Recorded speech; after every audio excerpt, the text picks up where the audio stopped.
pimple hack, spit. Thuk. Yeah, it works. It's I mean, but the morning spit. So like, which is before brushing basically. இப்போ அவங்க celebrity தோல் டாக்டருங்க யாருக்கிட்டையும் போல makeup போட்டவங்க பிம்பிள்ஸை cover பண்ணல, அவங்களுக்குன்னு ஸ்கின் கேர் ருட்டீன் ஒன்றும் கிடையாது, கரெக்டான நியூட்ரிஷன் எக்ஸசைஸ் எல்லாம் ஃபாலோ பண்றது இல்ல, மல்டி விட்டமின்ஸ் எல்லாம் எடுக்கிறது இல்ல, அவங்கள தானே நல்ல தண்ணி குடிச்சு ஹைட்ரேட்டடா வச்சுக்கிறது இல்ல, வெறும் காலையில பிரஷ் பண்ணாம துப்பி அதை மட்டும் போட்டுக்குவாங்களாம். சான்ஸே இல்லைல்ல.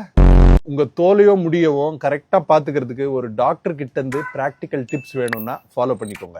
இதுல வருத்தமான விஷயம் என்னன்னா, அதிகாலையில இருக்க எச்சில தான் நம்ம முழு நாள் எச்சை விட அதிகமான பாக்டீரியா இருக்கும். எஸ்பெஷலி உங்களுக்கு நைட்ல தூங்குறதுக்கு முன்னால பல்லு விளக்குற ஹேபிட் இல்லைன்னா காலையில இருக்க எச்சில பாக்டீரியா குவிஞ்சு கிடக்குங்க. அதுல எல்லா பாக்டீரியாவும் மோசமான பாக்டீரியா கிடையாது. ஆனா சில பாக்டீரியாவை நீங்க உங்க பிம்பிள்ஸ்ல போட்டீங்கன்னா இருக்க பிம்பிள்ஸோட இன்ஃபெக்ஷன்ஸ் உங்களுக்கு அதிகமா இருக்கிறதுக்கு நிறையவே சான்ஸ் உண்டு. நம்ம எச்சில கிருமியை கொல்றதுக்கு நிறைய என்சைம்ஸ் இருக்கு, உண்மைதான். நம்ம வாய்க்குள்ள இருக்க அந்த தோல் மியூகோசான்னு சொல்லுவோம்ல, அதுல மட்டும் தாங்க வேலை செய்யும். நம்ம உடம்புல இருக்க தோலுக்குள்ள பெனிட்ரேட் பண்ண முடியாது.